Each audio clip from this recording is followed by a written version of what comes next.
ब्रह्ममुरारिसुरार्चितलिङ्गं निर्मलभासितशोभितलिङ्गम्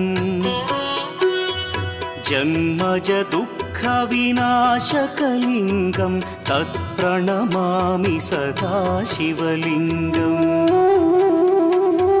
देवमुनिप्रवरार्चितलिङ्गं कामदहन करुणाकरलिङ्गम्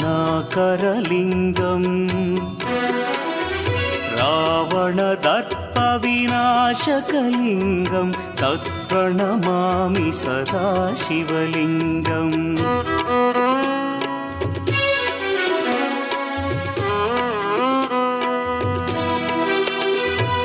सर्वसुगन्धसुलेपितलिङ्गं बुद्धिविवर्धनकारणलिङ्गं सिद्धसुरा